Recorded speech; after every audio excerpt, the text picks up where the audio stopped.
পাতলা হয়েছে। আর তোমরা এটা অনেকদিন ভালো করে শুকিয়ে সংরক্ষণ করে রেখে দিতে পারবে।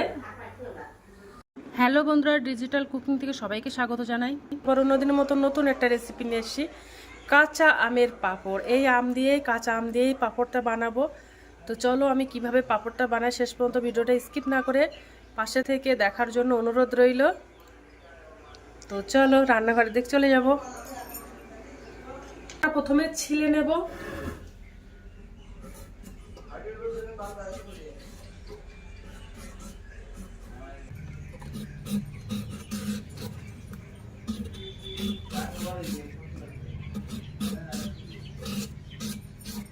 আমগুলো দেখো ছোট পিস পিস করে নিয়েছি, এবার ধুয়ে নেব।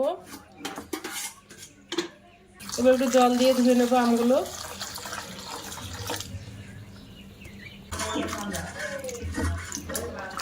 এবার আমগুলো আমি সিদ্ধ করে নেব অল্প জল দিয়ে। আমটা সিদ্ধ করা হয়ে গেছে, এবার আমি একটু আমটা ঘেটে দেব।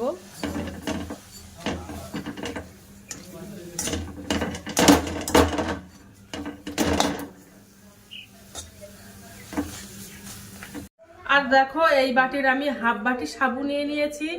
তো সাবুটা এবার কড়াইতে দিয়ে দেব। সাবুটা ভালো করে ধুয়ে নেব পরিষ্কার জল দিয়ে।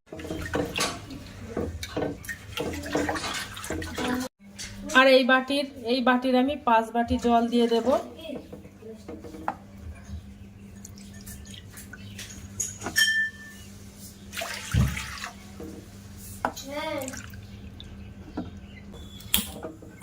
তো আমি এই বাটির 5 বাটি জল দিয়ে দিয়েছি।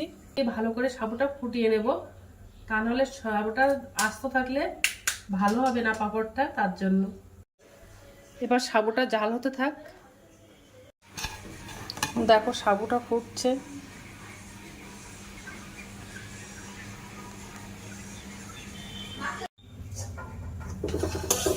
আস্তে আস্তে সাবু রান্নাটা কিন্তু ঘন হয়ে আসছে, আর সাবুটাও গলে যাচ্ছে আস্তে আস্তে।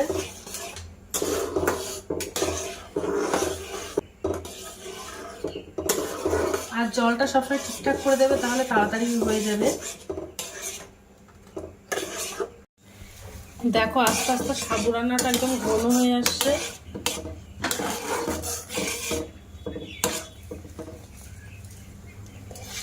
এবার ওর মধ্যে আমি যে আমটা সিদ্ধ করে রেখেছিলাম, আম সিদ্ধটা দিয়ে দেব। দিয়ে ভালো করে মিশিয়ে নেব।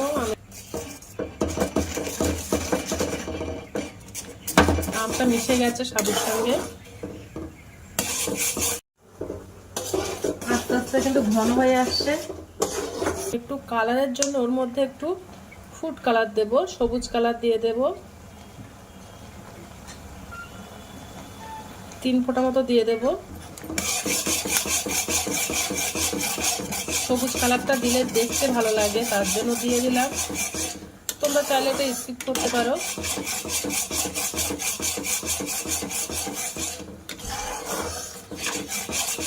দিয়ে একদম ঘন করে নেব।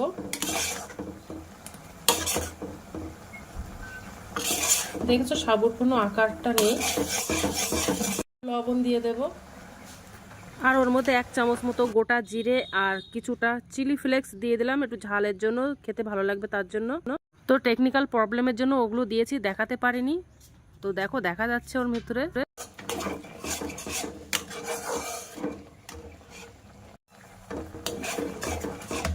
দেখো অনেকটা ঘন হয়ে এসছে, কমপ্লিট হয়ে গেছে। এবার তোমাদেরকে আমি দেখাবো যে কিভাবে বুঝবে যে হয়ে গেছে। তো আমি একটা প্লেট নিয়ে নিয়েছি, তো আমি প্লেটে তুলে দেখাবো।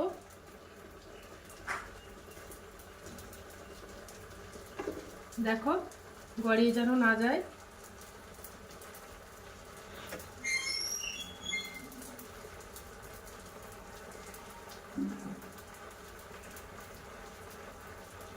তো দেখো বানানো কমপ্লিট কিন্তু হয়ে গেছে আমার। এবার আমি গ্যাসটা অফ করে দেব। দেখো গড়াচ্ছে না কিন্তু, আর আস্তে আস্তে জমে যাচ্ছে। আমার হয়ে গেছে তার মানে। তো আমার হাতের কাছে এই কুলোটা ছিল, আগের থেকে আমি তেল মাখিয়ে রেখেছিলাম।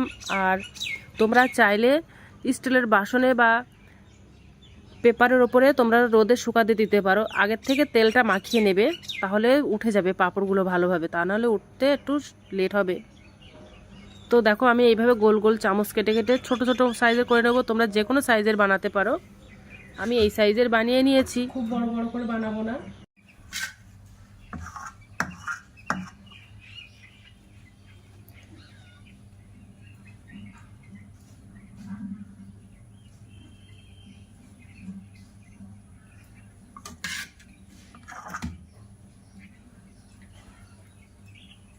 তো দেখো কুলোর মধ্যে সব সাজানো কমপ্লিট হয়ে গেছে। এবার আমি রৌদ্রতে দিয়ে আসবো। এবারে রৌদ্রতে শুকাতে দিলাম, তারপরে তোমাদেরকে দেখাবো যে কেমন হয়ে। তো পরে আবার চলে আসবো। তো রৌদ্র শুকানোর পরে দেখো তুলে এনেছি, প্লেটে তুলেছি। আর দেখো কত সুন্দর একদম পাতলা হয়ে গেছে। আর দেখো চিলি ফ্লেক্স আর যে গোটা জিরেটা দিয়েছিলাম কত সুন্দর লাগছে দেখতে।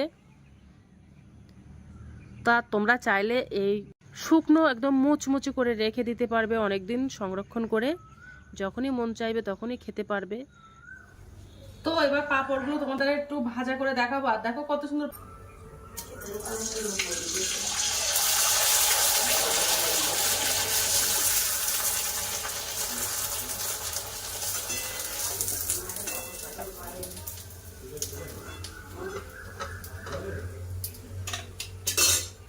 তো এই দেখো একটু ভেজে দেখাবো তোমাদেরকে।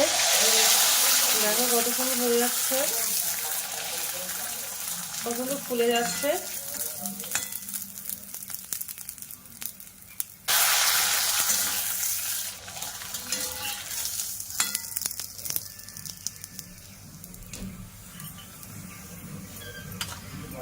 তো দেখো পাঁপড় ভাজা করা কমপ্লিট হয়ে গেছে, আর কত সুন্দর হয়েছে একদম ভাজা। তো একটু খেয়ে দেখবো যে কেমন হয়েছে।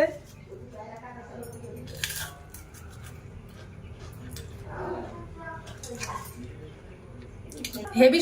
আর ভিডিওটা ভালো লেগে থাকলে আমার চ্যানেলে একটা লাইক, কমেন্ট, শেয়ার এবং সাবস্ক্রাইব করে দেবে।